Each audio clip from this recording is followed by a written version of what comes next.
vamos começar e aí a gente vai batendo um papo aqui, né? Muito bem.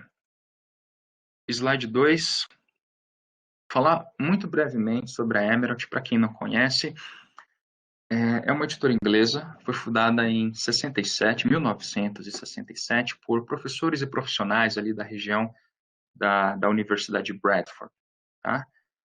Um dos fundadores é este senhor à esquerda, o professor Dr. Keith Howard, está recebendo aqui da Elizabeth, da rainha, o Order of the British Empire, né? um título aqui pelos trabalhos dele com a editora, com a educação, com esses serviços de publicação. Ele tem um doutorado, tem 2 doutorados, na verdade. Ele é engenheiro de Minas, mas tem doutorado em Direito, né? Realmente um acadêmico. E um pouquinho mais sobre a Emerald, ela tem uma fundação, se chama Emerald Foundation, investe, né, em esportes, artes e algumas ONGs mundo afora. A Emerald faz um trabalho realmente muito bonito, né, de incentivar todas essas questões. Se vocês quiserem conhecer um pouquinho mais, eu os convido aí a entrarem neste link, tá bem? Para que vocês tenham aí uma ideia da Emerald, ela é uma editora que publica muito na área de ciências sociais aplicadas, muito conhecida também pela área de gestão, management em inglês, né? Mas temos também conteúdos em engenharia, biblioteconomia, saúde, para que vocês depois possam entrar em emerald.com e dar uma olhadinha.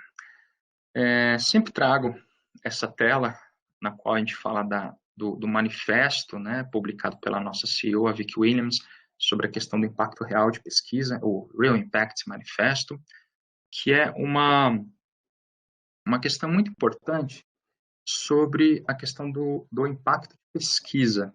Tá? Então, eu vou ler muito brevemente, pessoal, mas diz o seguinte, né, que a gente se compromete aqui a apoiar a prática para superar as barreiras de impacto. Né? Lembrando que a gente, para quem já é mais macaco velho, digamos, nessas questões de publicação, uma das medidas que a gente utiliza muito para buscar uma boa revista internacional é o tal do fator de impacto, que é uma das maneiras da gente medir a pesquisa. Mas o desejo aqui é que a gente tenha um impacto que vá além dos muros da academia, né? E o que nos leva ao próximo ponto, que é desafiar visões simplistas de impacto e, finalmente, liderar as discussões de impacto, incluindo nós mesmos, né, da Emerald, criando conhecimento e desenvolvendo ideias inovadoras. Tá? Para o pessoal que está com dúvida sobre como baixar os slides, é só vocês clicarem na setinha no canto inferior à esquerda, tá, pessoal? Aí vocês conseguem baixar a apresentação, tá? Então, aqui, pessoal, o que nós vamos ver? Já vimos aqui um pouquinho sobre a Emerald. Vou me focar muito na segunda parte aqui no centro, onde vocês leem princípios de publicação. Eu vou falar de um texto que se chama Joining a Conversation e vou, a partir daí, derivar para outros princípios. E depois vou mostrar alguns recursos na Emerald, algumas informações extras, tá? Espero que faça sentido e aí a gente vai conversando também pelo chat, tá bom? Já agradecendo a todos vocês que estão aí respondendo. Tá certo, pessoal? Todos prontos? Muito bem. Então, vamos começando aqui. No slide 6, o que a gente tem? Um artigo sobre artigos. Se vocês entrarem lá no emerald.com e fizerem buscas, vocês vão ver que existem muitos conteúdos publicados nas mais de 300 revistas da Emerald que visam ajudar vocês, nós todos, a publicar com mais sucesso, digamos assim, né, nas revistas internacionais mundo afora. Eu trouxe para vocês uma imagem e um pedaço de texto, né, o link sempre vai estar na página, então se vocês baixarem, vocês vão encontrar todas as referências. E o que a gente vai ver aqui e como princípio para toda a apresentação? Que a gente precisa tomar cuidado com o processo de publicação. E como vocês podem ver, esse artigo aqui, ele está pouquíssimo comentado, né? Quase não tem risco aqui, rabisco. A gente não vai ler isso, não é o caso, mas um dos comentários aqui em cima sobre o título é The title should be the tagline for the entire study. Que significa que o título devia ser uma espécie de manchete para todo o estudo. Então, já começa mal a partir do título, né? O título não é claro, né? Não leva os revisores a terem uma ideia boa ou clara do artigo. Mas o que os autores desse material falam? Vamos ler aqui em inglês e a gente vai traduzindo. The thing you do not want to do is irritate the reviewer. Então, a gente não deseja irritar o revisor, né? Such that they form a poor opinion of your paper. De uma maneira tal que eles tenham uma opinião pobre sobre o artigo.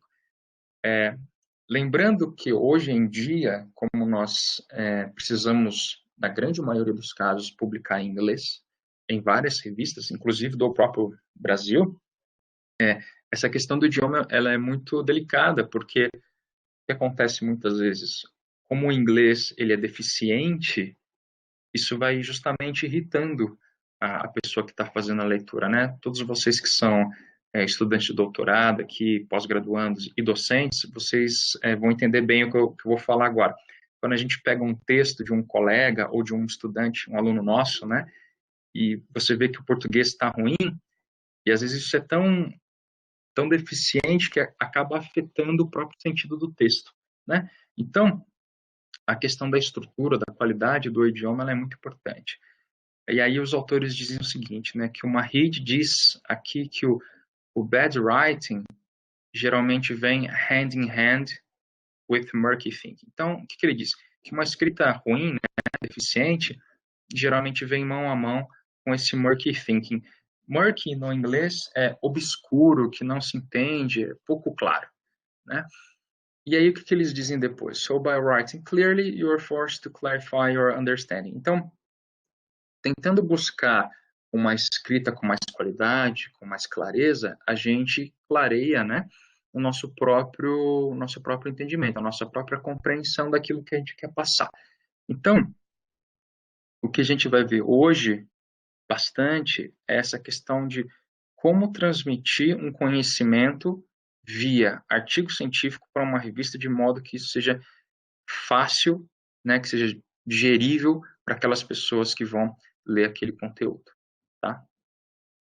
Avançando então para o slide 7, eu trago esse editorial que foi publicado na Emerald, que se chama Joining a Conversation, né, um texto que foi publicado numa revista de marketing, e é um texto que realmente visa apoiar os autores a publicarem, e aí eles contam uma historinha, eu vou resumir bastante para vocês.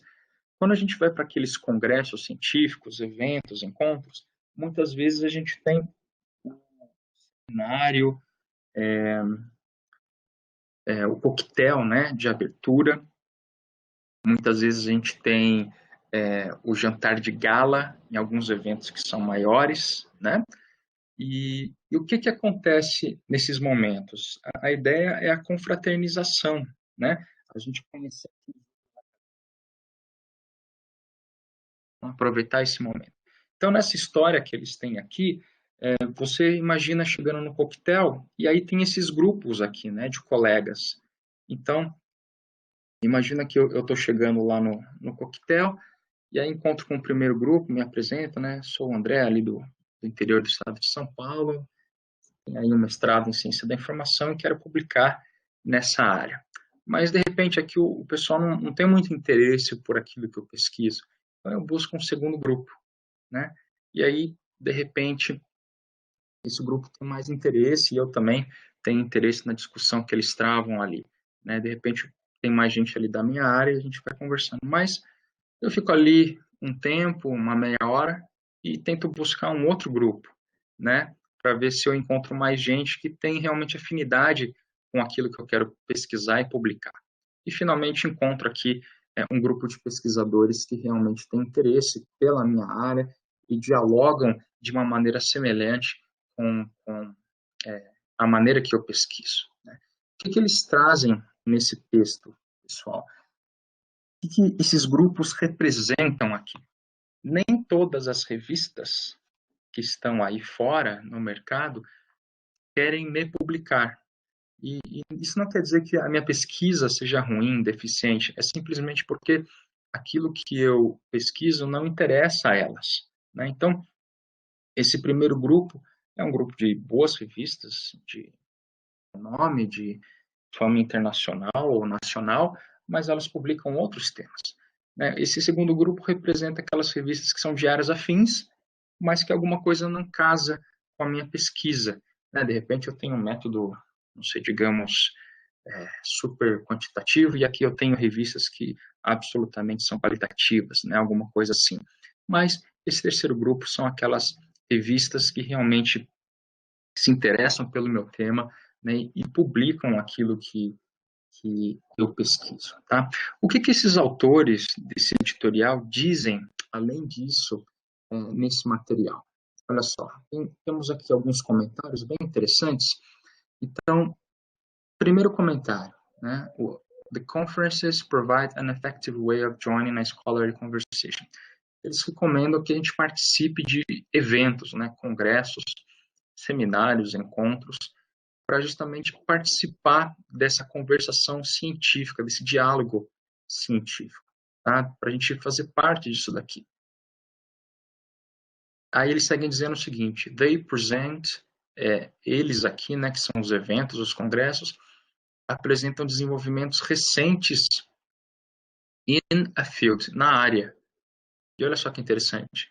In a field, then articles that may have been written more than 2 or 3 years before their publication. Então, eles estão dizendo que nos eventos a gente vai encontrar coisas ou pesquisas mais atuais, né, que artigos que foram publicados agora, mas que talvez tenham sido escritos 2 ou 3 anos antes da sua publicação, né?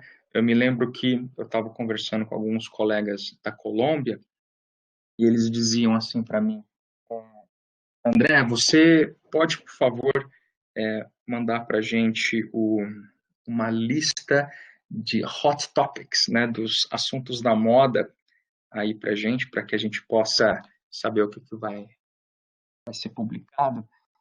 Aí eu mandei para eles uma lista de special issues da Emerald, né, aquelas edições especiais, mas eu falei, olha, gente, uma das maneiras mais eficazes de vocês fazerem isso é participando nesses eventos que acontecem aí na Colômbia ou na América Latina ou mundo afora.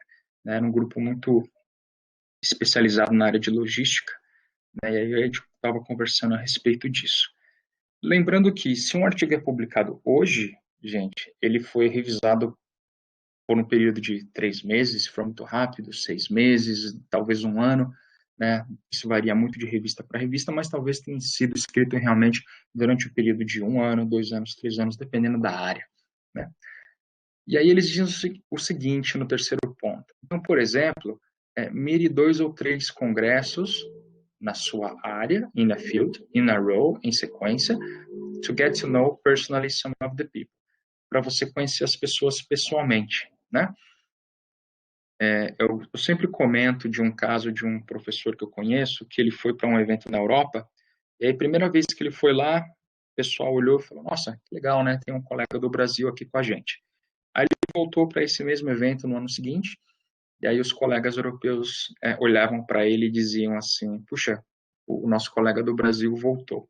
E aí ele foi de novo, no terceiro ano seguinte, e aí os colegas europeus já o conheciam, enfim, diziam assim, bom, vamos publicar alguma coisa juntos.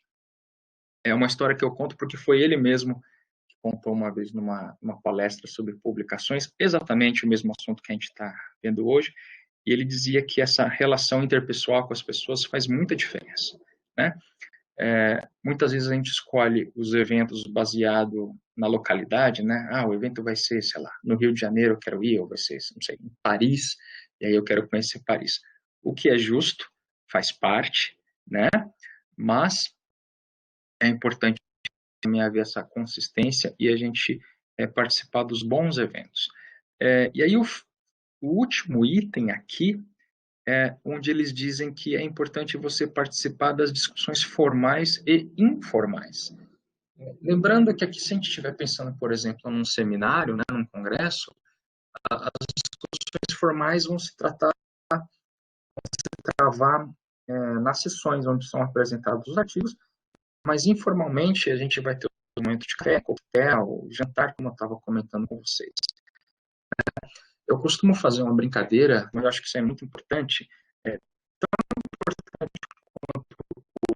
peer review, também é importante o peer review, né? Então, tentando depois contar a revisão por par, é a revisão no bar, digamos assim. Esses momentos de confraternização informal é onde a gente conhece as pessoas como elas são, né?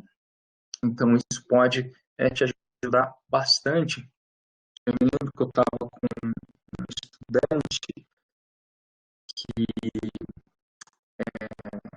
tinha voltado dos Estados Unidos, e aí ele estava me dizendo que ele participou de muitos eventos lá, né? O pessoal está dizendo que está falhando bastante, né? Deixa eu ver aqui, pessoal, como é que tá.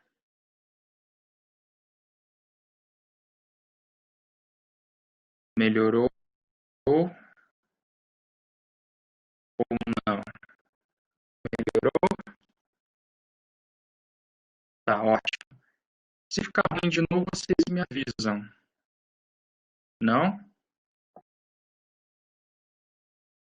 Vou tentar fazer um ajuste aqui.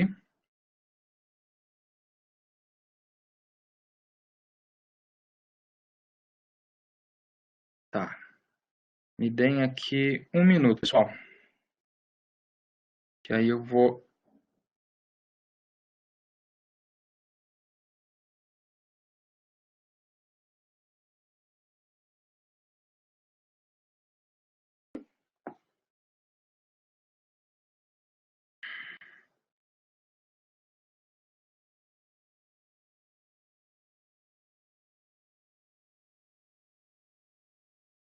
Vocês estão me ouvindo agora?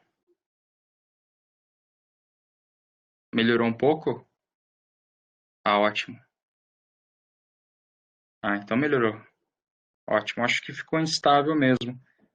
Joia. Legal. Obrigado, pessoal. Bom, voltando aqui para a apresentação, eu estava falando para vocês sobre as discussões informais, né?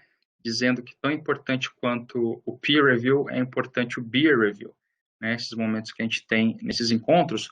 Eu estava dando esse exemplo do rapaz que eu conheci que tinha voltado dos Estados Unidos, e aí lá eles tinham muito desses eventos pequenos, né? Pequenos seminários.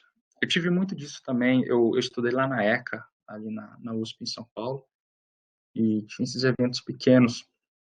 Mas o que ele estava dizendo era, André, embora tivessem, sei lá, 3, 4, 5 pessoas na sala, às vezes um deles era editor de uma revista e os outros eram todos autores e revisores de boas revistas.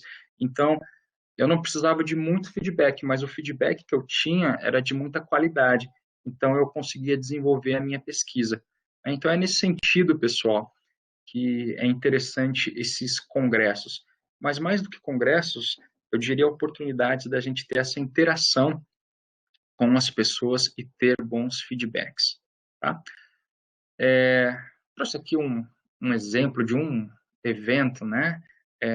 Existe esse Pints of Science, tem uma versão brasileira. O que é isso? São eventos onde as pessoas se encontram para fazer o peer review e o beer review. Então, para falar de ciência, mas acompanhado aí com uma caneca de chopp, digamos assim. Tá? Isso acontece no mundo inteiro. Tá? E tem uma versão brasileira também, aí só para ilustrar essa questão da relevância desse networking. Tá? Uma colega minha da Emerald já participou e falou que é bem interessante. Tá? Então, só para ilustrar essa questão. Um outro tema sobre essa questão da conversação, desse diálogo científico, é isso aqui. Então, a gente tem que pensar sempre na questão da audiência, né? Em quem que a gente quer motivar aqui com o nosso material. Obviamente que a grande parte das revistas estão focadas no público acadêmico, né? São outros pesquisadores, mas dependendo da área na qual você está, você talvez esteja focado também em practitioners, né? Que são executivos ou consultores do mercado. Se essa for a sua realidade, na Emerald, nós temos várias revistas com esse foco também. Muitas delas são científicas, têm processo de revisão duplamente cego, né?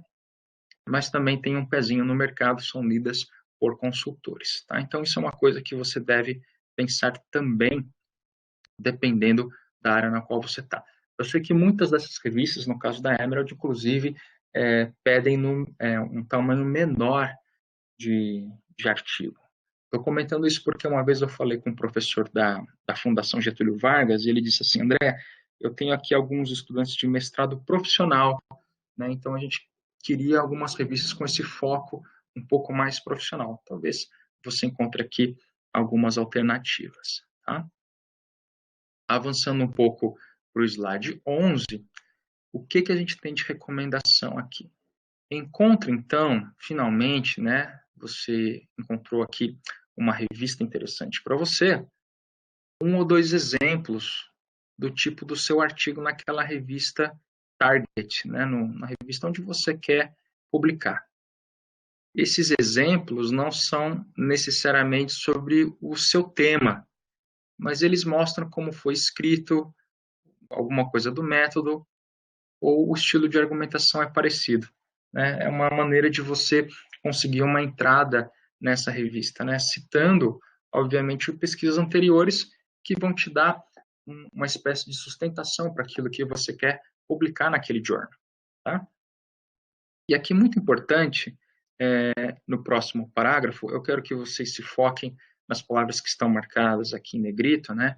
Então, sempre utilize boas palavras quando você for citar os pares, né? Então, estou complementando, complement, aqui no inglês, build on, synthesize, então estou construindo, adicionando, complementando, e evite frases como omitted, né? Os autores omitiram ou falharam em endereçar alguma coisa assim, porque na grande maioria das vezes, ou em uma boa parte das vezes, as pessoas que nós citamos serão convidadas para serem os nossos revisores, né? Então, esse cuidado, ele é muito importante, bem? Avançando um pouquinho mais, eu finalmente aqui trago, então, um outro texto, que é o Getting Published, o link está aqui em cima, e alguns comentários que esse autor fez, né, que eu acho que é muito interessante. Então, ele diz o seguinte, né, que algumas recomendações aqui abaixo, esses pontos, né, são particularmente importantes para os autores não ocidentais, digamos assim. Mas alguns comentários aqui se aplicam muito bem a nós, né, porque ele fala que também são conselhos para quem está em instituições que não são mainstream, ou seja, que não são, digamos assim, as melhores universidades, entre aspas, né? Então, primeira coisa, talvez a gente tenha um acesso limitado à literatura, o que felizmente não acontece com o nosso caso aqui no Brasil. Nós temos a CAPES, né, esse consórcio que adquire os conteúdos científicos para nós nas universidades. A gente tem esse acesso, o que é algo muito bom. Uma segunda questão que ele frisa aqui é justamente a questão do networking, né, que é essa rede de contatos que a gente deve buscar. Isso foi ilustrado já no outro texto, o Joining na Conversation, lembrando que você não precisa necessariamente estar em um evento científico, você pode fazer isso na sua universidade, na sua faculdade, no seu grupo de pesquisa, né? Na semana passada mesmo, eu e o pessoal da Emerald estivemos num evento latino-americano que foi online. E uma das possibilidades que havia ali era justamente de a gente poder utilizar a janela de chat para falar com o pessoal da Colômbia, México, Argentina, Chile, e foi uma questão muito interessante, né? E, finalmente, ele fala aqui da questão do idioma, né? If you're trying to publish in English and English is not your first language, then you're going to need a proofreader, né? Eu até abriria mais um pouco essa questão, pessoal, porque eu acho que o problema é realmente da qualidade da construção do texto. Eu vou dar um exemplo e aí eu explico o que eu quero dizer. eu ouço muito o pessoal falar assim para mim: puxa, André, eu mandei o meu texto para um amigo meu que mora nos Estados Unidos há 25 anos, mas mesmo assim o meu artigo foi rejeitado porque disseram que o inglês não era bom. Pessoal, nós aqui que estamos no Brasil, né? Eu moro no Brasil há quase 40 anos, mas isso não quer dizer que o meu inglês, o meu português científico seja necessariamente bom, né? Então, se a gente tem, de repente, um primo que mora nos Estados Unidos e mora lá há muitos anos, não necessariamente o inglês dele escrito vai ser bom, não necessariamente o inglês científico dele escrito vai ser bom, né? Então, quando ele fala que vai precisar de um revisor, né, eu sei que hoje em dia muita gente utiliza aqueles revisores que têm conhecimento técnico, né, para que realmente esse trabalho de tradução ou revisão seja um trabalho bem afinado, né, seja um trabalho super bem feito, tá bem? Avançando um pouquinho mais para o slide 13, quando a gente fala de busca de revistas, seleção de revistas onde a gente quer publicar, a gente precisa ter um certo cuidado. Infelizmente, hoje, pessoal, a gente tem muitas revistas que são falsas, tá? Que não tem qualidade nenhuma. Eu trouxe 2 exemplos aqui para vocês. O primeiro fala de um estudo falso sobre o câncer, que foi mandado para várias revistas do mundo afora, e desse grupo de revistas, 157 disseram: excelente material, vamos publicar isso daí. Mas um detalhe: o estudo era falso, o nome do autor era falso, os resultados eram falsos, né? Tudo ali não era verdade. E aí, 157 revistas disseram: excelente, vamos publicar isso daí. Tome cuidado, né? De repente, você, assim como eu, recebe convites para publicar em journals que a gente nunca escutou, né? Não estou dizendo para você não publicar lá, mas dê uma revisada, veja se a revista é boa mesmo, tá? E o segundo exemplo é um caso bastante famoso até, o caso Sokal, que é o nome do autor. Ele escreveu um título que é esse aqui, olha: Transgressing the Boundaries Towards a Transformative Hermeneutics of Quantum Gravity. É um título bastante confuso, digamos assim, e justamente o que ele queria provar é que o journal que publicou esse material não fazia a menor ideia do que publicava. Então, esse professor escreveu um artigo bastante assim, doido, maluco, com um título que ninguém entendia, porque ele queria provar a teoria dele de que se publicava muita bobagem, infelizmente. Então, se vocês quiserem dar uma olhada, verem esses casos, os links estão aqui, tá? E tem muito mais coisa por aí. Então, tome cuidado na hora que você for selecionar o teu journal, tá? Toma cuidado com alguns convites que aparecem.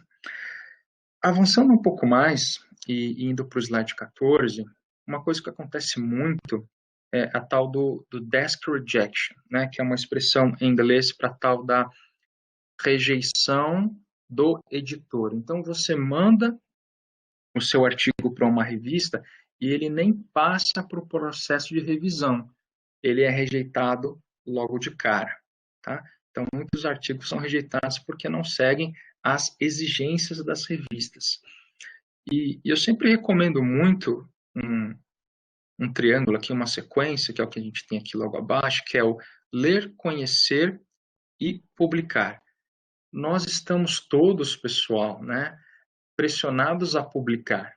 Essa que é a verdade de hoje em dia. Precisamos aí cumprir com alguns números, né?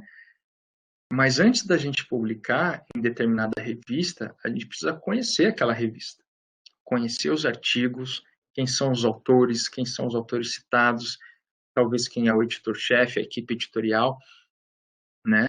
E para isso a gente precisa ler as revistas, né? Eu sei que parece uma obviedade, mas muita gente me consulta, né, e deseja publicar na Emerald, mas nunca leu uma revista da Emerald, nem sequer um artigo, né? Então, para a gente evitar essas rejeições, é importante a gente ter acesso, que é aquilo que o autor dizia, ler as revistas, conhecê-las, saber quem são os autores que estão sendo citados, né, mundo afora, e aí, finalmente, escolher essa revista.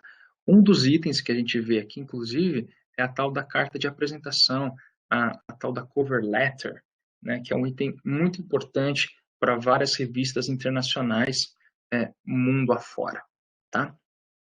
Eu trouxe aqui para vocês um exemplo muito simples. Se vocês entrarem na internet, vocês vão encontrar outros exemplos de cartas de apresentação, mas aqui a gente vai conseguir ver aquilo que é mais importante, tá?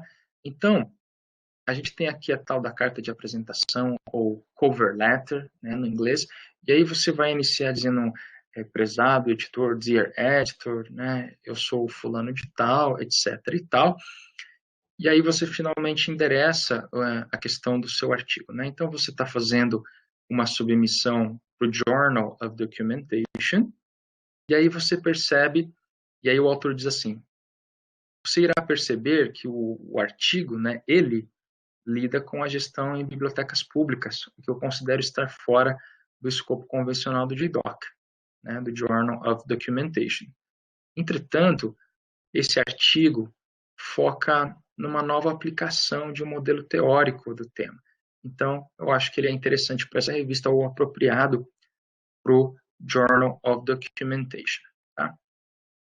Então, pessoal, na hora que você for enviar o seu material e for enviar a sua carta de apresentação, é muito importante você focar nisso daqui, que os editores chamam de originality, né? Originalidade, mas que nós no Brasil chamamos de contribuição, né? Essa é a palavra que a gente utiliza muito aqui no Brasil. Qual é a contribuição do seu artigo? O que ele muda, né, na ciência? Então, esse é o grande foco, tá? Na sequência, no slide 16, eu tenho uma outra carta, que é uma carta ruim, né? E aí os autores dizem assim, estou enviando este artigo para ser publicado no Journal of Documentation, que é a mesma revista, depois de seus comentários e sugestões.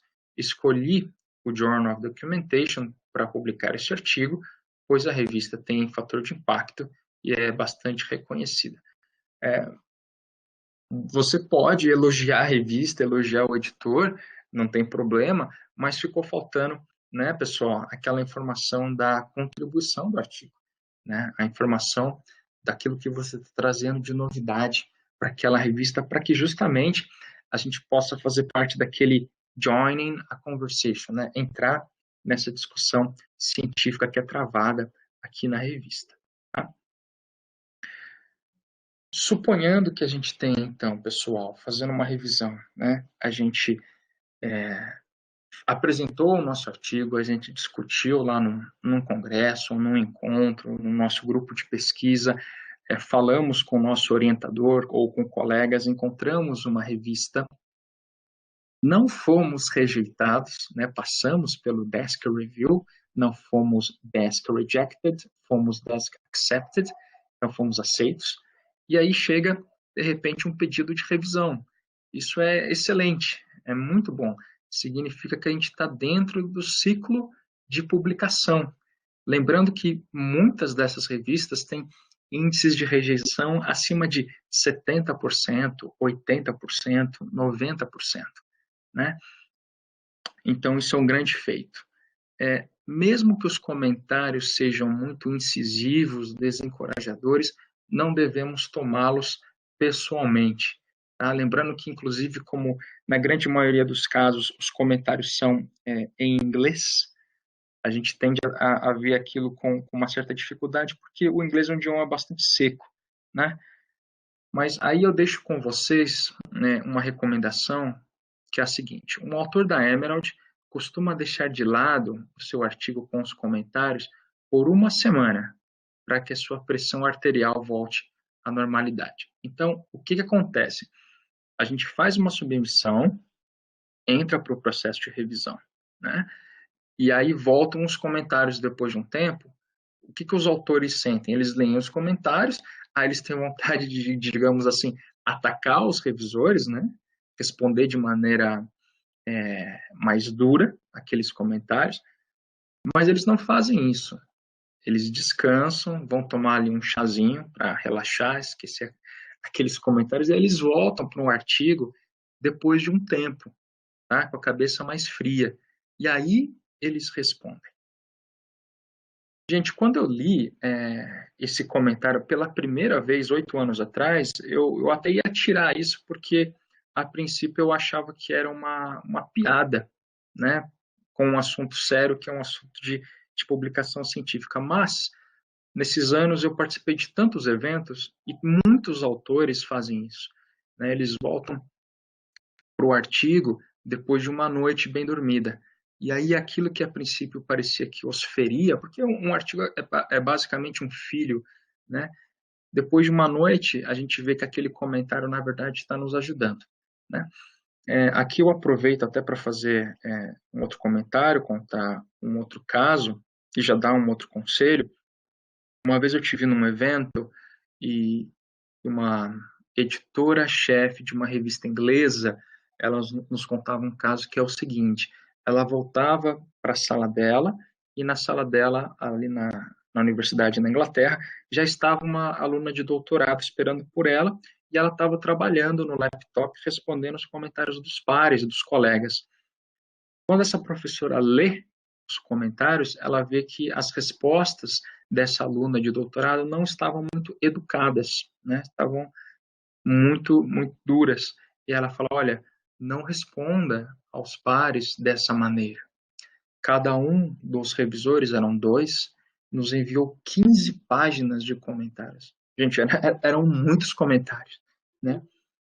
Mas o que eu achei interessante é que essa editora-chefe, né, disse o seguinte, e isso eu achei muito importante, na época eu estava concluindo meu mestrado, eu achei muito interessante, ela disse assim: o revisor 1 entendeu todo o artigo e nos ajudou.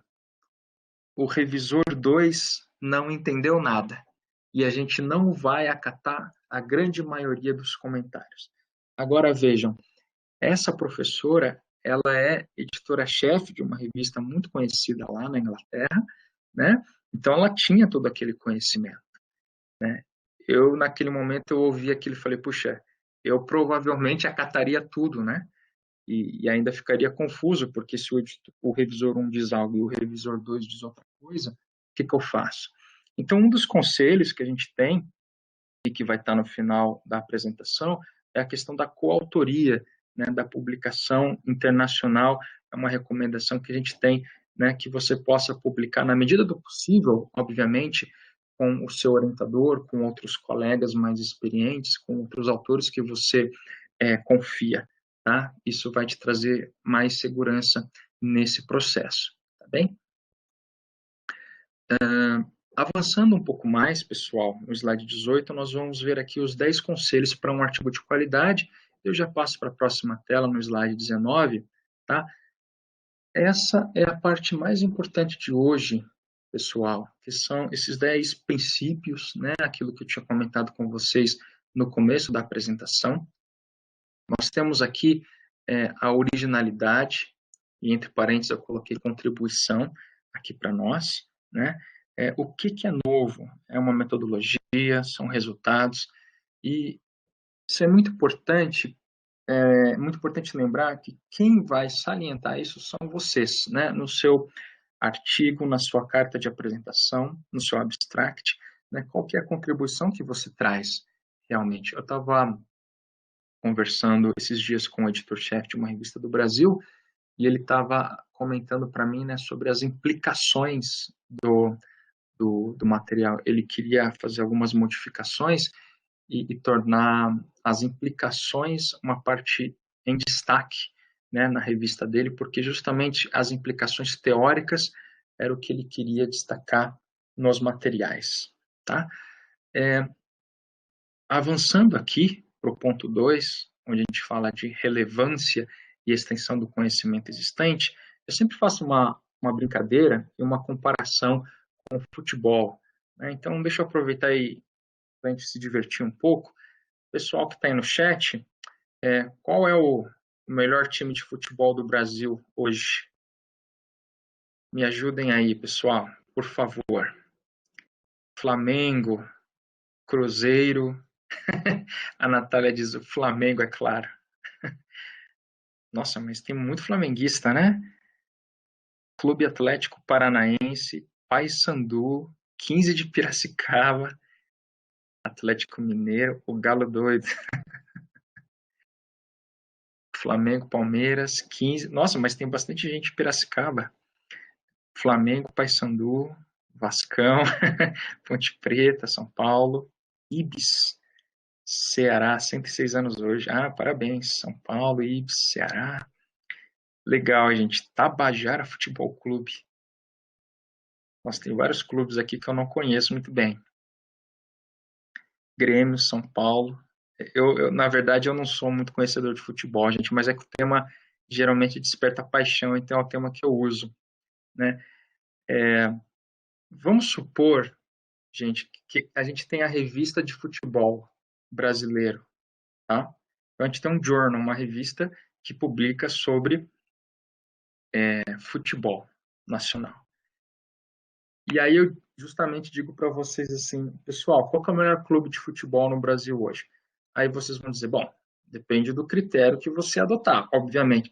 Se forem títulos, aí talvez seja esse clube. Se forem títulos nacionais, talvez seja esse outro clube. Se forem títulos estaduais, né, vai ser um outro clube. Se forem títulos internacionais, talvez seja um outro clube, né? Aí eu digo para vocês assim, pô, mas eu sou de São José e para mim o melhor clube é o São José dos Campos, daqui do interior de São Paulo. Aí vocês, obviamente, vão dar uma risadinha, aí eu vou falar, pô, André, mas né, o que que é isso, tal.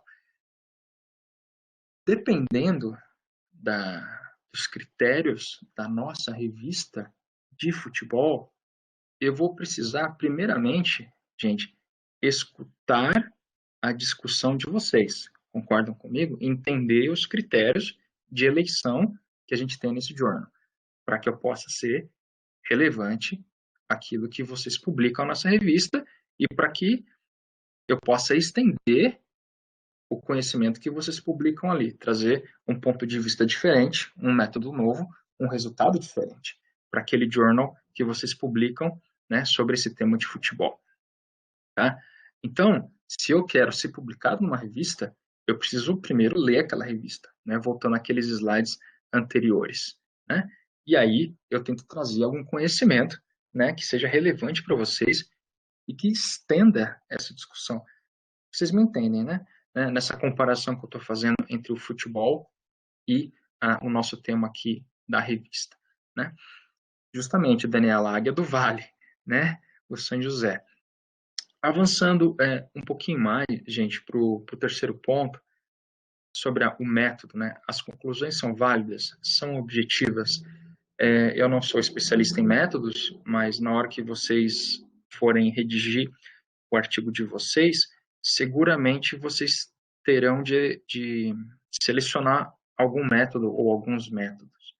Os métodos têm que ser apropriados para os fins de pesquisa que vocês têm, né? Tem que ser um método bem escolhido, que valide aquilo que vocês querem encontrar, tá? Avançando um pouco mais aqui para os pontos 4 e 5, redação. O texto se comunica bem, ele está bem escrito, tem aquelas famosas questões da coesão, da coerência interna, né? Quem é docente aqui vai me entender bem. Às vezes a gente pega um texto, né, escrito por um estudante, e aí você vê que tem buracos, né, no meio do texto, né? Tem aqueles falta ligação entre os parágrafos. É justamente isso. A gente precisa de um texto que tenha uma argumentação lógica, né, uma construção lógica, certo? Então, esses pontos aqui, 4 e 5, tem a ver com a qualidade do idioma em si, seja português, inglês, francês, enfim, o idioma que você escolher para publicar o seu texto, tá? Avançando um pouco mais, a gente tem a questão das implicações, que eu até tinha comentado anteriormente com vocês, as implicações teóricas e práticas. Esse e daí, na apresentação original, é um so what, tá? Do idioma inglês. Acho que a melhor maneira de explicar isso para vocês é sempre contar um caso. Eu tive uma vez com um professor mexicano, e aí ele dizia que ele fez o doutorado dele nos Estados Unidos, e aí ele tinha esses encontros, né, semanais com o orientador dele. E eles costumavam falar sobre os textos que eles escreviam, e esse orientador sempre dizia para ele, e daí? Né? E daí? Então ele dizia, olha, temos aqui o nosso artigo sobre tema X. Aí o orientador dizia, muito legal, e daí? Aí esse professor mexicano dizia, bom, esse artigo sobre o tema X quer alcançar o objetivo Y. E aí o orientador dizia novamente, e daí? E aí ele estava explicando para a gente que, a princípio, ele não entendia muito bem esse método e daí, né? Mas com o passar do tempo, com a relação com o orientador, ele percebeu que esses questionamentos do orientador eram para que ele refletisse sobre o artigo. E, claro, quais são as implicações que esse meu material traz para a teoria? Quais são as implicações que esse artigo traz para a prática? E, sobretudo, qual que é a contribuição desse meu material? Tá? Então, esses são itens muito importantes que a gente sempre tem que considerar na hora que a gente está fazendo a redação do texto. Uma outra questão igualmente importante são as referências. Tem que ser recentes, na medida do possível, e relevantes. Tá? Eu sei que isso levanta sempre muitas dúvidas, porque muita gente sempre pergunta, pô, André, mas o que é recente? Gente, depende muito da área de cada um. Tá? Eu sei que quando a gente fala de computação, recente é de 6 meses para cá. Quando a gente vai para humanidades, nossa, essa questão da recenticidade pode ser 1 ano, 2 anos, 3 anos, 5 anos. Vai depender muito da área de vocês, tá? Mas sempre tem que ser relevante. Eu acho que esse critério de relevância, junto com a questão da recenticidade, é muito interessante. Eu tive uma vez num painel sobre esse tema, e aí um aluno dizia assim, uma professora, na verdade, né? Ela falava, mas eu tenho um artigo seminal que foi publicado 5 anos atrás. Eu não posso citar esse autor. Aí o que a gente dizia se o autor, o texto é relevante para o seu artigo, você deve citar, né? Se ele for relevante. Então, é importante que esse critério da relevância seja sempre utilizado. Mas eu me lembro que teve um comentário também que alguém fez, que foi o seguinte, nesses 5 anos, outros autores citaram este autor seminal e também trouxeram contribuições? Provavelmente sim. Então, talvez você tenha também outros artigos recentes que você talvez queira citar, né? Então, foi uma discussão bastante interessante. Eu espero que tenha ficado um pouquinho mais claro essa questão da recenticidade e da relevância para vocês, tá? Junto com isso, tá a questão da internacionalidade, né? O foco global. Se você estiver pensando numa revista internacional, você vai precisar seguramente citar autores mundo afora. Eu vou até trazer um caso nosso da Emerald, que eu quero compartilhar com vocês. Num determinado ano, a gente teve um incremento de submissões para uma certa área dentro da Emerald, a área de gestão pública, né? E aí eu estava conversando com uma colega inglesa e perguntei qual foi a porcentagem de artigos publicados desse número de submissões. Aí ela me disse 0. Eu falei, nossa, mas nenhum artigo foi publicado? Ela falou, André, infelizmente não. Eu falei, mas por quê? Aí ela me deu 2 razões. Qualidade do inglês, que realmente estava muito ruim, muito deficiente. Mas ponto número 2, as referências usadas eram basicamente só referências do Brasil, né? E qual que foi o problema ali? Gente, eu não estou dizendo que não é para citar autores nossos, não é isso. A gente tem que citar, na verdade, autores de todos os lugares, né? Tem pesquisa científica boa no Brasil, na Argentina, nos Estados Unidos, na Europa, na China, enfim, em todo o mundo, né? Mas se a gente quer publicar nosso material em journals, revistas que citam a todos, nós também devemos citar a todos, porque é uma maneira de dizer que a gente faz a leitura dessa pesquisa internacional, né? Então, isso é muito importante também. Penúltimo ponto é a aderência ao escopo editorial, objetivos da revista, lembrando sempre que essas boas revistas sempre vão ter aquela questão de aims and scope. Eu estou até digitando aqui no chat e colocando para vocês, que são os objetivos de publicação da revista. Várias delas vão ter isso, né? E muitas vão ter o tal do Author Guidelines, que são as guias para autor. Então, sempre busque essas páginas nas revistas, onde você vai encontrar mais informações sobre como publicar lá, os tempos de publicação, né, o que eles esperam. E, finalmente, aqui no último ponto, um bom título, boas palavras-chave e um resumo bem redigidos. Tá? Moleza, né? Moleza, pessoal. Joia. Vou fazer uma pausa aqui para ver se alguém tem alguma dúvida, algum comentário, né? Eu sei que antes tinha gente colocando algumas dúvidas, né? A Daniela falou que a gente pensa que os comentários são para deixar para baixo, mas é sempre com vistas a ser publicado. Exatamente. Obrigado, viu, Daniela? Agradeço. Né? Eu sei que muita gente estava comentando aqui outras questões. Marcos Lira, sim, esse webinar ficará gravado, Marcos. Depois a gente vai entrar em contato com vocês aí para passar o vídeo. Tá? Aí eu vi que o pessoal passou alguns links, agradeço aí o Vitor da Silva Carvalho. Joia, excelente.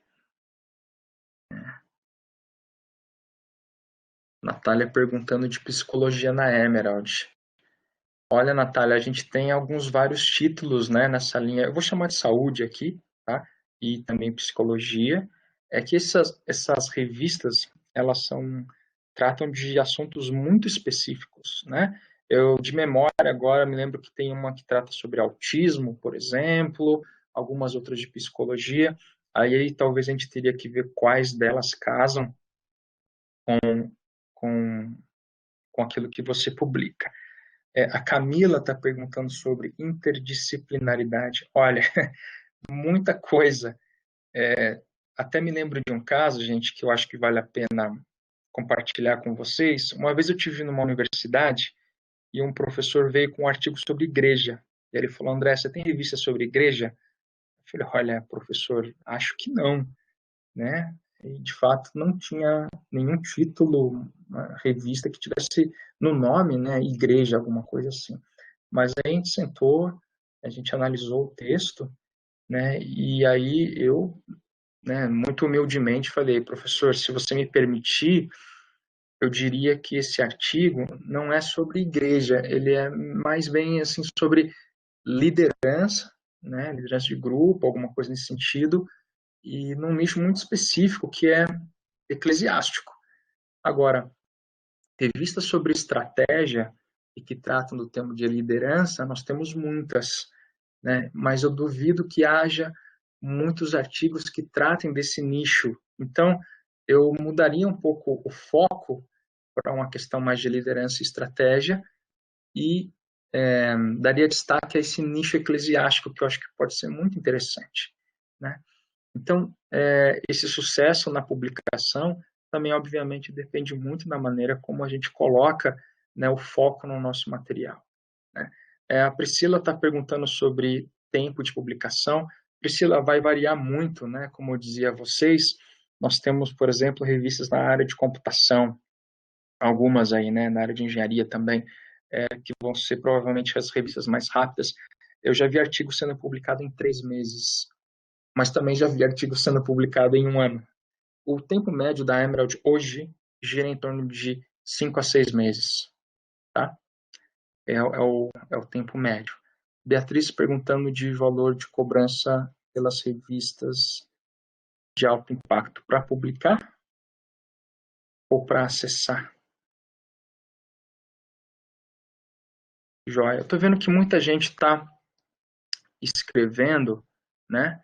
E aí eu vou avançar um pouquinho, tá? Para publicar, né, Beatriz? No caso da Emerald, para, eu diria, 99% das revistas, para você publicar é grátis. Você não tem que pagar nada, a não ser que você queira pagar. Muitos autores que desejam publicar querem que o artigo fique aberto depois, em acesso aberto. Daí a gente cobra uma taxa. tá bom? Mas se você não quiser fazer assim, é gratuito. Porque no caso da Emerald, depois a gente cobra uma assinatura. Então, para os autores, sempre é gratuito. A Vivian faz uma pergunta muito boa, pessoal. O que é melhor, escrever em inglês ou em português e depois você traduz? É uma questão muito pessoal, tá? Aqui vai o meu ponto de vista. Se você tem inglês muito avançado, eu acho que é melhor você escrever diretamente no inglês. Tem várias razões, mas digamos que você conheça todos os termos técnicos da sua área em inglês. Se você traduzir isso para o português e depois tiver que pedir para alguém traduzir novamente para o inglês, talvez essa tradução se perca um pouco, né? Em termos de qualidade técnica. Eu digo isso porque é uma recomendação de um colega meu, é um professor que eu conheço. Mas eu conheço muita gente que prefere escrever em inglês, em português, perdão, por uma questão de velocidade, é mais fácil. E aí o que eles fazem? Eles mandam para as revistas que fazem a revisão em português.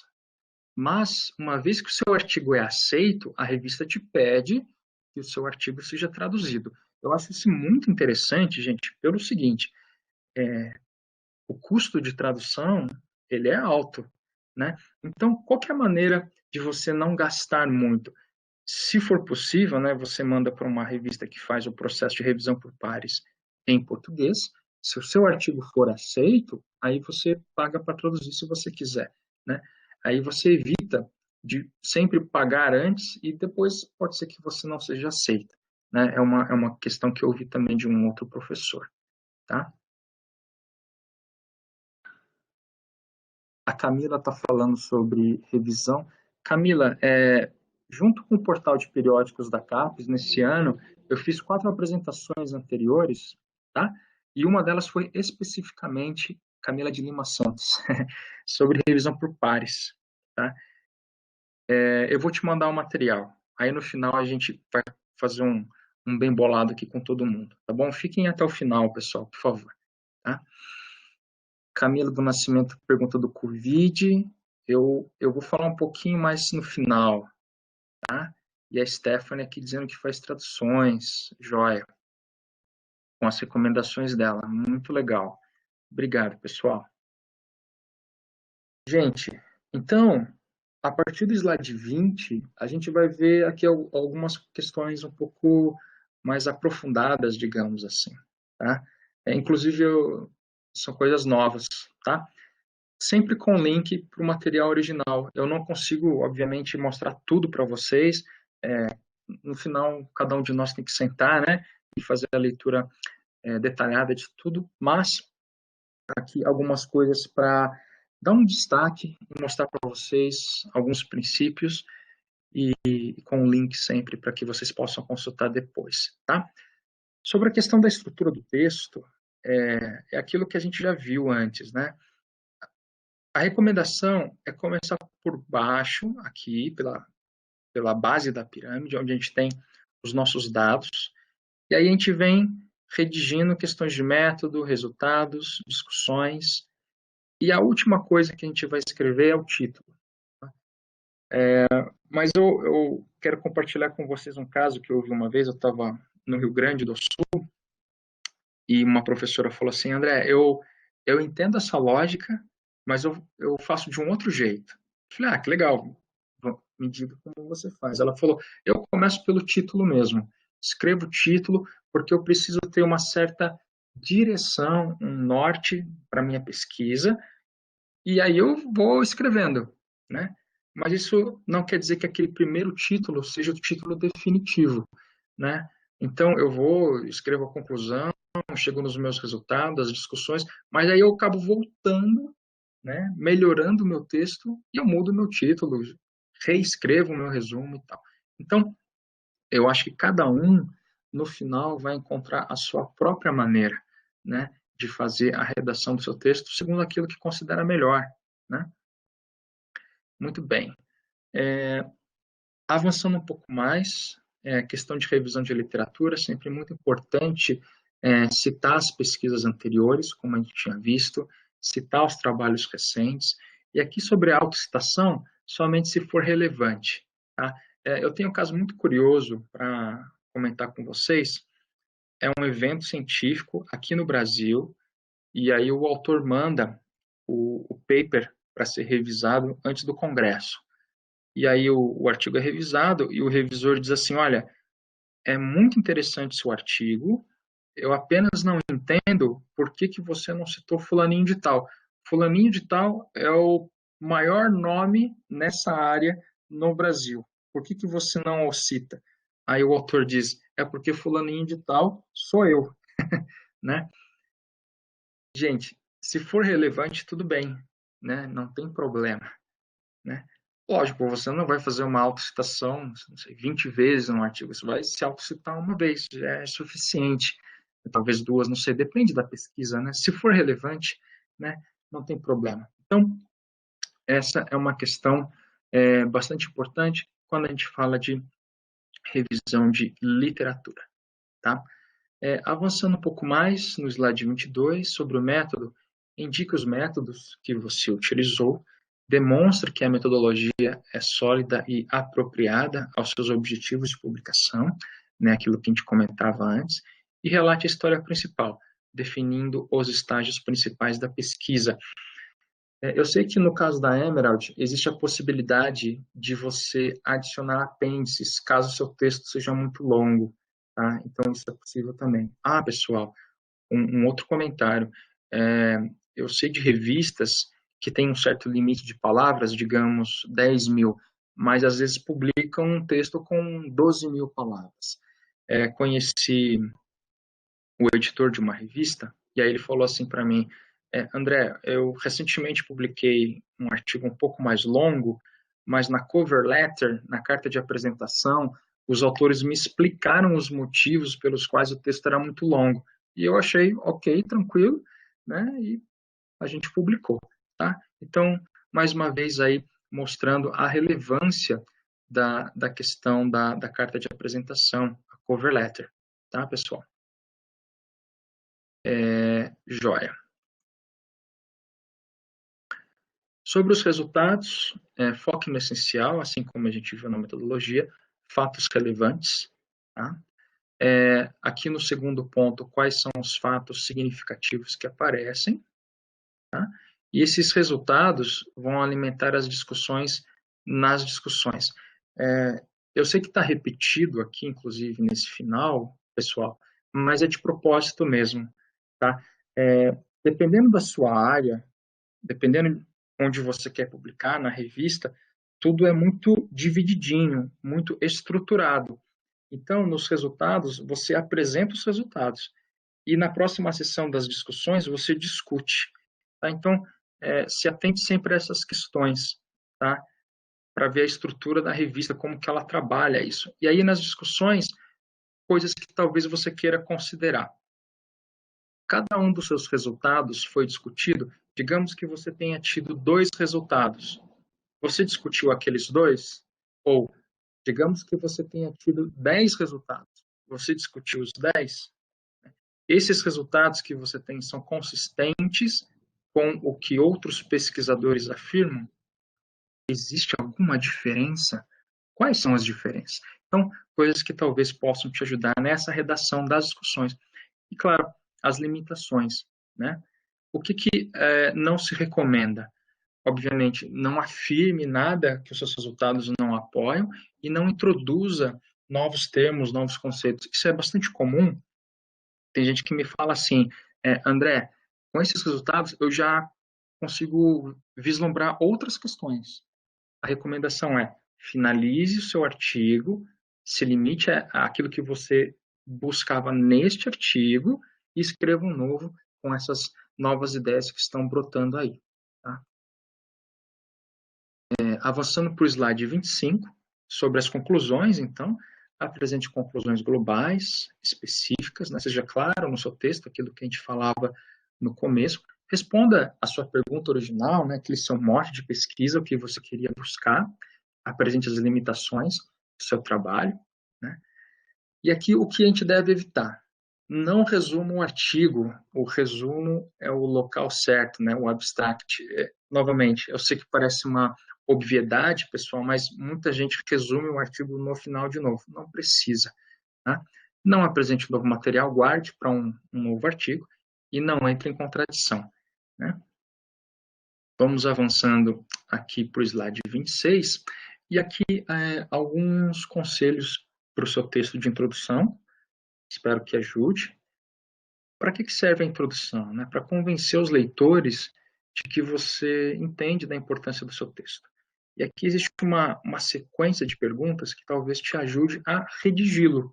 Então, qual que é o problema de pesquisa que eu tenho? Aí você define isso, redige isso, né? E aí talvez você queira dizer, bom, fulaninho de tal, né, ciclano, beltrano, apresentaram tais soluções. Talvez você queira discutir né, essas soluções que existem, se há melhores, piores, etc. Quais são as limitações de pesquisa dentro dessa questão que você levanta e o que você espera alcançar. Tá? É uma sequência lógica de perguntas que talvez te ajude a você construir esse seu texto. Tá? Avançando para o slide 27, a gente vai ver aqui a questão do título.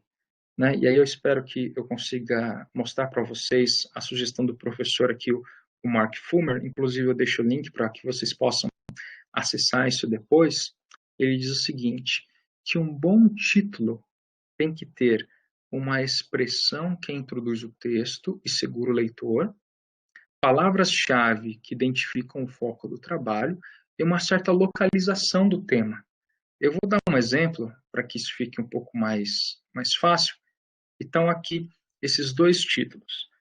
Pessoal, será que vocês podem me responder pelo chat, dizendo mais ou menos o que é comum nesses dois títulos, por favor? Olhando aqui para os dois títulos, né? O primeiro é o Strength Through Joy, Consumerism and Masterism in the Third Reich. E o segundo, Creating the New Egyptian Woman, Consumerism, Education and National Identity, e as datas. Né? O que a gente tem de comum aqui.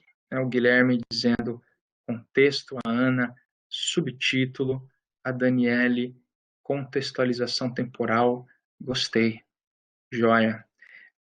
Em geral, o pessoal me diz assim, 2 pontos, André, tem 2 pontos nos dois títulos. Tirando os 2 pontos, tá, pessoal? Joia, Marcos, é isso mesmo, né? Então, ele já me trouxe aqui no chat as questões que eu estava falando no slide anterior. Então, a primeira parte, digamos, do título que vem antes dos 2 pontos é essa expressão chamativa, né? Creating the New Egyptian Woman. Logo depois, em azul, a gente tem as tais palavras-chave, né? Que é uma espécie de contextualização. Você traz aqui um pouco mais de informação sobre aquilo que você quer publicar. E a terceira parte é aquela localização, né? Que estava entre aspas. No caso aqui é um período, o terceiro Reich, que são datas. André, então essa é a fórmula mágica para o texto? Não, não é a fórmula mágica. Cada área vai ter o seu próprio estilo. Eu sei que em outras áreas muita gente coloca os resultados de pesquisa no título. Né? Esse aqui é um exemplo que a gente vê que funciona muito nas áreas de ciências sociais aplicadas. Tá? A Ellen está perguntando se as palavras-chave podem conter palavras do título. Até onde eu sei, Ellen, e é uma questão que a gente vai ver um pouco mais para frente, é muito importante você manter a consistência das palavras, tá? Aos bibliotecários que estão conosco hoje, eu peço essa ajuda, né? Mas quanto mais consistente você for e repetir os termos, melhor, tá? O seu artigo vai ter um resultado melhor em uma busca, tá? Os robôs de busca vão priorizar o seu material, que é o que a gente está vendo aqui nas palavras-chave. Como selecionar, né? Então, olha só, os pesquisadores, nós, né, utilizam palavras-chave. Quais você usaria para o seu próprio artigo? Então, imagine que você está lá frente a frente, você entrou lá, emerald.com, e você gostaria de colocar palavras-chave para que o seu artigo fosse o primeiro no resultado. Quais palavras-chave você selecionaria? Talvez sejam as mais recomendadas. Olha as palavras-chave de artigos relevantes, elas apresentam bons resultados. Então, você provavelmente, nesse caso aqui, vai citar, eu não sei, 10, 20, 30 outros autores que também utilizam outras palavras-chave, né? Provavelmente você vai querer fazer um teste com elas para ver quais são as mais interessantes. Muitas áreas têm vocabulário controlado, né? Tem palavras que são consagradas, e aí você vai precisar utilizá-las também. E repetir apropriadamente para ter melhores resultados. Tá certo? Muito bem. Pessoal, a gente vai avançando aqui para uma outra parte, agora já com 1h16 de apresentação, não vai se alongar muito mais. Tá? Eu vou te mostrar para vocês aqui como fazer a submissão, depois a gente vai ver os recursos extras, e aí a gente vai abrir para o nosso bate-papo aqui. Tá? Então, digamos que você esteja lá em emerald.com, aí você quer fazer uma pesquisa, por exemplo, sobre mudanças climáticas na América do Sul, aí você faz essa pesquisa e aí aparece aqui um artigo, né? E aí você quer, de repente, olhar melhor essa revista, publicar nela. Então, você clica ali e aí você cai nesse journal, que é o International Journal of Climate Change Strategies and Management. Tá? Se você clicar nesse botãozinho verde aqui, o Submit Your Paper, você vai justamente submeter o seu artigo. Tá? Aí você será trazido para essa tela. Então, se você olhar aqui em cima onde está a flechinha verdinha, você vai ver o nome da editora, o nome da revista, e aqui embaixo, pessoal, no roxo aqui, diz Create an Account. Aí você cria o seu perfil, tá? Para cada revista, em geral, gente, você vai precisar de um perfil, né? É como se cada revista fosse uma entidade independente, tá? E aí você cria lá o seu perfil, você coloca o seu nome, endereço, e aí você faz a submissão. Se você tiver alguma dúvida, eu deixei aqui nesse link em marrom aqui, bege, mais informações para você, tá bom? Avançando um pouco mais para o slide 34, a gente vai ver outros recursos que estão disponíveis no site da Emerald, tá? Vamos ver o que tem mais aqui. No slide 35, pronto, carregou. Se vocês clicarem aqui em Writing Collaboratively, vocês vão ver uma página sobre essa questão da escrita em colaboração, a coautoria, né? Aquele conselho que eu estava dando no começo. Tá? Então, na apresentação, vocês clicam aqui e serão levados para o site da Emerald. Está aberto, não tem que pagar nada para ver, tá bom? E aí, mais dicas sobre esse tema. Tá? No próximo slide, a gente vai ver, inclusive, a questão da escrita simples, né? Lembrando, pessoal, que nós que escrevemos em português, às vezes a gente dá muitas voltas para chegar num determinado assunto, né? E muitas vezes no inglês, com poucas palavras, você define o que você quer dizer. Tanto é que quem estiver no chat aí vai poder me confirmar, quando a gente traduz um texto do português para o inglês, geralmente a gente perde palavras, né? O texto fica mais enxuto. Muitas vezes com substantivos, os nouns, no inglês a gente tem um sentido próprio. Né? Então, aqui algumas informações, caso você queira ver mais sobre esse assunto. Tá? E aí eu trago um texto que está publicado na Emerald, as 100 regras do doutorado. Se você tiver aí no chat e estiver fazendo doutorado, talvez você queira dar uma olhada nesse texto. Tá? Você pode acessar pelo site da biblioteca, pela universidade, aí desde casa, né, o acesso remoto, dê uma olhadinha. E eu trouxe, das 100 regras, eu quis destacar 3 que eu acho que são muito legais. A regra número 3 é o seguinte, né, desenvolva o seu tal do critical thinking, né, esse pensamento crítico, para você encontrar gaps na literatura, encontrar buracos que talvez você queira preencher com o seu trabalho de pesquisa, que nos leva justamente à dica 33. A autora fala assim, coloque 3 tijolinhos na parede de conhecimento. Então, a revisão de literatura deveria identificar esses tijolos. Então, você escolheu um tema, você está fazendo uma análise de todos os autores que trabalham aquele assunto, e identificando, né, o trabalho deles, você encontra possibilidades de publicação, alguma coisa que não foi dita, algum buraco, e aí você, com o seu trabalho, tenta colocar esses tijolinhos, digamos assim, né, no conhecimento ali, tá? E uma das últimas dicas, e aqui eu vou entregar a minha idade para vocês, é a dica 96, jogue Snakes and Ladders, cobras e escadas. Eu não sei se vocês chegaram a jogar isso, pessoal. Se chegaram a jogar, por favor, coloque no chat. Aí eu coloquei a imagem do jogo aqui para a gente ver. Quem jogou vai se lembrar. Então você tinha o peão e jogava os dados. Toda vez que você parava na escada, você subia até o topo, né? Essa era a dinâmica do jogo.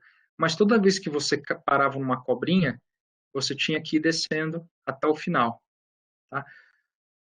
Então você subia na escada, descia na cobrinha. E o que a autora quer dizer com isso? Ela quer dizer que publicar um artigo científico é complexo mesmo, né? E na grande maioria das vezes a gente vai sofrer uma rejeição e faz parte, né? A gente não tem que desanimar por isso, tá? Ser rejeitado é parte do processo.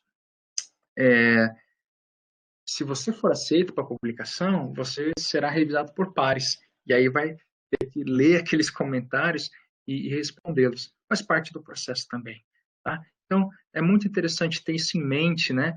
Vai nos ajudar bastante a não encarar as coisas pessoalmente, mas como um processo natural, né, para que a gente seja publicado no final. Tá? Avançando um pouquinho mais para o slide 38, vou falar muito brevemente, gente, de divulgação científica, é uma questão importante. Tá? Como a gente sabe, uma grande parte da pesquisa fica dentro dos muros, né, da universidade, ela não alcança outros espaços. Mas existem algumas ferramentas, como, por exemplo, o Kudos, é uma outra empresa, um outro recurso, e olha só que interessante o que eles falam, que existem mais ou menos 2 milhões de artigos, gente, que são publicados todos os anos. Então, se nós aqui publicássemos um artigo hoje, né, naquela nossa revista sobre futebol, esse nosso artigo cairia nesse mar de artigos aqui. Então, eles dizem o seguinte, que publicar um artigo não é mais suficiente para você se certificar de que o seu artigo ele é encontrado, lido, aplicado ou citado. Né? Então, o que essa ferramenta faz? Ela é uma espécie de hub, uma central de mídias sociais. Então, eu imagino que muitos de vocês devem utilizar aquelas plataformas como LinkedIn, Facebook, ResearchGate, etc, etc, etc. Né? Os Research Networks, outras ferramentas que vocês podem divulgar o material de vocês. O Kudos concentra tudo isso, tá? E olha só que interessante. Para os autores que utilizam essa ferramenta, eles têm 23% mais downloads. Eu deixo aqui o link para vocês, para que vocês possam depois revisar os números se quiserem. Mas qual que é a ideia aqui, basicamente?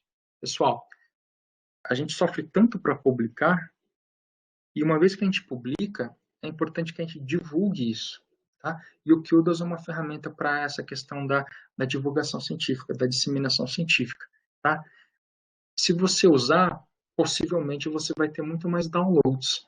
E aí, a esperança que a gente tem é, em tendo mais downloads, talvez ter mais citação, né? Que é uma coisa que a gente também busca. Tá? Então, uma ferramenta interessante que talvez você queira utilizar, ela costuma ser gratuita para autores. Tá? Olha só, aqui eu trago alguns exemplos. Esse é um colega nosso lá da Colômbia, o professor Hugo, e aqui ele está disseminando um artigo que ele publicou numa revista da Emerald no Facebook. E aqui um professor aqui de Niterói, né, da UF, da Federal Fluminense, fazendo uma divulgação via Kudos, realmente dessa plataforma, no LinkedIn dele. Tá? E é interessante porque você faz isso de uma vez e aí você divulga nas várias plataformas que você gosta. Tá? Muito bem, pessoal. Então, o que nós vimos hoje? Né?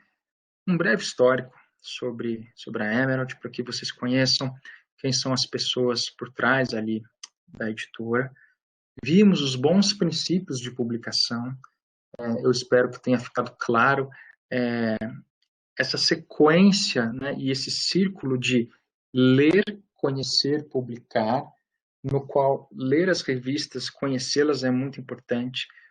Um recurso que vocês podem utilizar para ter maior conhecimento dos journals é irem para os eventos, irem para os congressos. Muitas vezes, nesses encontros, seminários, vocês vão encontrar os editores dessas revistas, revisores dessas revistas, né? O Joining a Conversation é uma ideia muito interessante, né? Vimos também os princípios de publicação, falei para vocês das revistas predatórias, né? Alguém aí no chat colocou, agradeço. Né? Vimos as 10 recomendações para publicar, vimos um pouco sobre a estrutura do artigo, introdução, título, palavra-chave. Os colegas aí, bibliotecários, estão me ajudando, né? No chat, agradeço aí a participação de todos, né? E vimos finalmente alguns recursos na Emerald e a questão de divulgação científica, tá? Eu vou abrir para perguntas agora, já agradecendo a todos vocês, né? E vi que muita gente está perguntando sobre vocabulário, né? Eu vi que já tem gente já respondendo, né? Que for aí da área de engenharia, estou vendo ali, né? Mas eu sei que isso vai depender muito da área na qual você está, né? Da revista onde você quer publicar, né? Eu sei que em algumas áreas como economia, por exemplo, você tem termos consagrados. Gente, isso é muito importante. Eu me lembro agora do caso de uma colega minha que queria entrar no programa de ciência da informação e ela intercambiava termos, né? Às vezes ela usava gestão da informação, às vezes gestão do conhecimento na proposta de projeto dela. Embora sejam conceitos similares, não são exatamente a mesma coisa. Então, quando a gente faz um texto científico, existem términos que têm um sentido em si mesmo, né? Então, esse uso do vocabulário controlado ele é muito importante, tá? Essa minha amiga, inclusive, ela não foi aceita para o programa, porque ela não sabia, né, a diferença das coisas. Então, isso é muito relevante.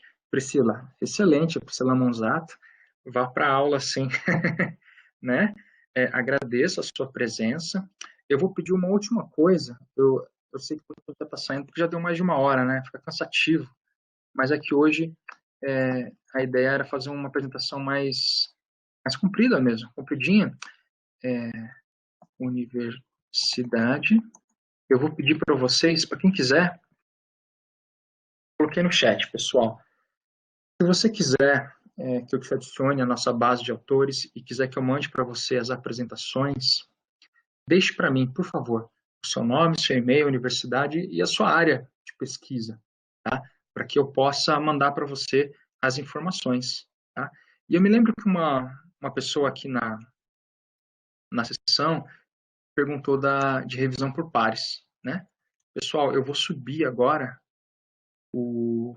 a apresentação que eu fiz com a CAPES meses atrás sobre revisão por pares, tá?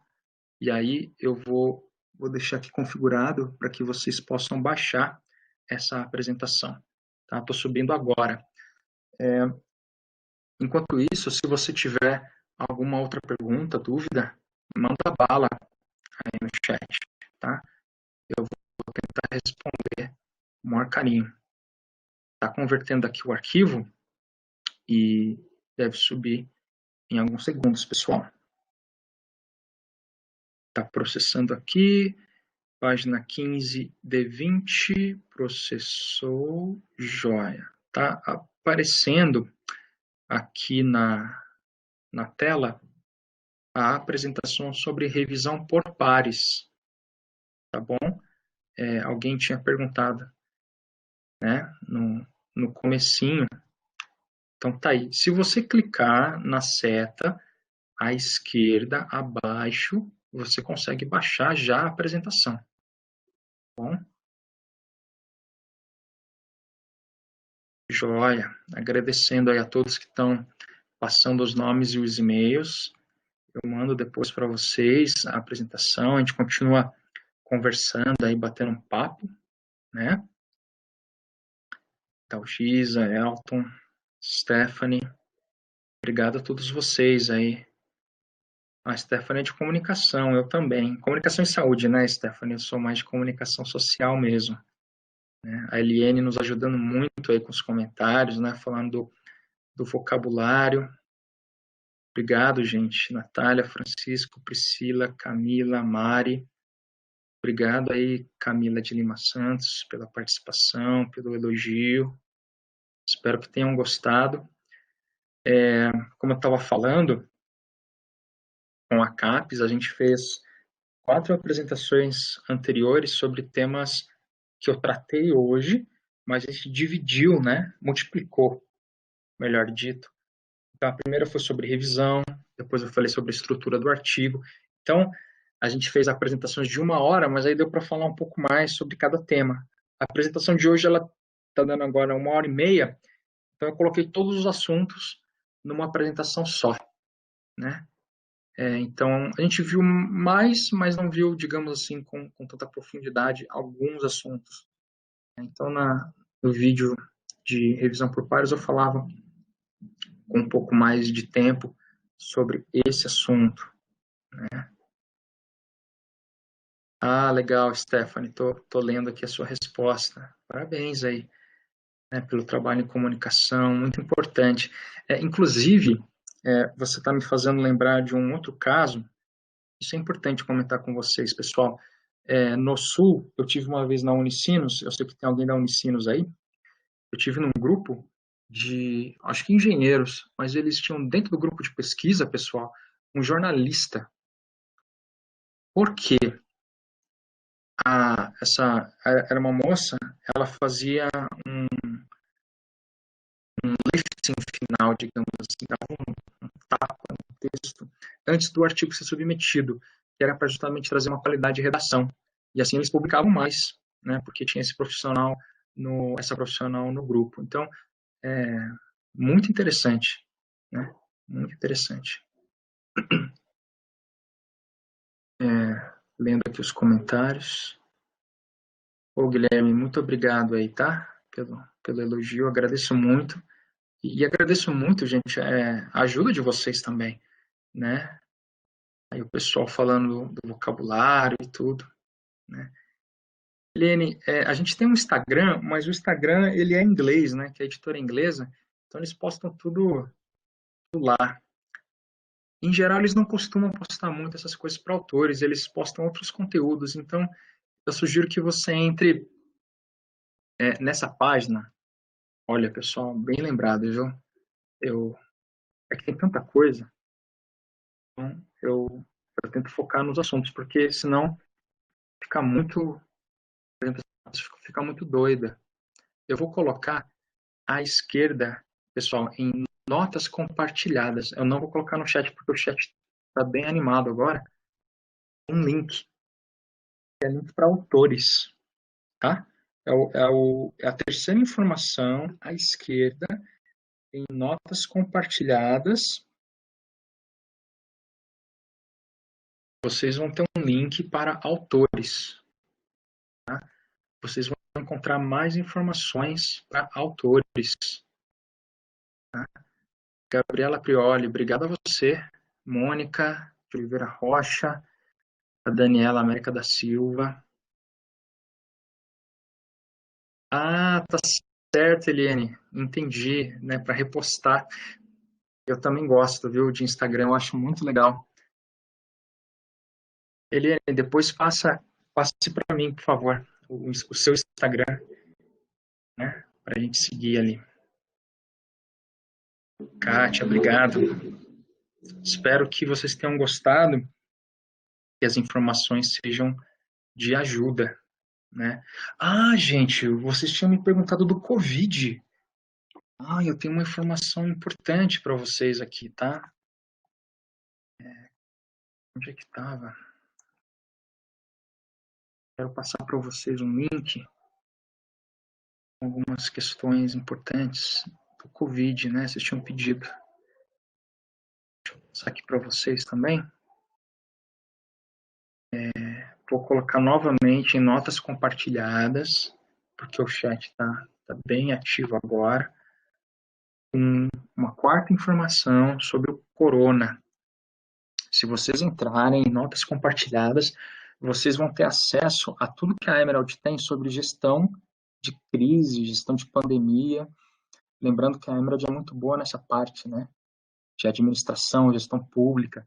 Então, vocês não vão ver nada especificamente sobre doença, vírus, se vocês não vão encontrar, tá? Mas um outro viés dessa questão de gestão de pandemia, aproveitando o pessoal que é de comunicação, né? Tá muito em voga agora essa questão de gestão de informação, como administrar pânico, né? Então, tudo isso é muito importante, né?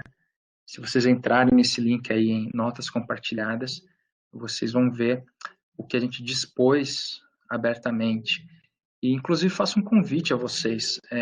Aí também vocês vão ver que a Emerald disponibilizou 20 mil libras esterlinas, que é a moeda inglesa, para publicar pesquisas em acesso aberto. Tá? Se você tiver alguma pesquisa sobre o Covid ou alguma coisa afim, você pode publicar numa plataforma que a gente tem, que é o Emerald Open Research, que significa pesquisa aberta. É uma plataforma de ciência aberta, lá tudo é aberto. Você pode publicar artigos, protocolos, datasets, né, dados de pesquisa mesmo, de maneira aberta. Tá? Nesse único caso, você precisa pagar uma taxa de publicação, porque tudo é aberto, né? Mas a Emerald disponibilizou 20 mil libras, caso o seu tema tenha que ver com o Covid. Tá? Então, dê uma olhadinha lá também. Tá? A Stephanie está falando do Twitter, né? Eu concordo com você, Stephanie. A gente teve essa discussão tempos atrás aqui. Mundo afora, o Twitter é uma ferramenta muito mais utilizada, né? E no meio científico, ela é muito mais usada, realmente, para novidades. Né? Aqui no Brasil, a impressão que eu tenho é que a gente fica muito no Facebook, no Instagram, mas com outros assuntos, né, mais aleatórios, digamos assim. Ao passo que o pessoal usa muito Twitter lá fora mesmo. Né? Eu estou vendo aqui as perguntas para ver se eu pulei alguma coisa. João Henrique, obrigado. Pô, que bom, fico muito feliz.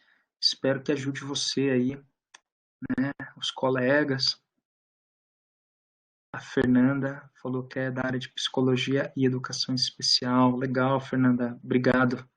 Eu vou organizar as informações de vocês e mandar um e-mail depois, tá bom?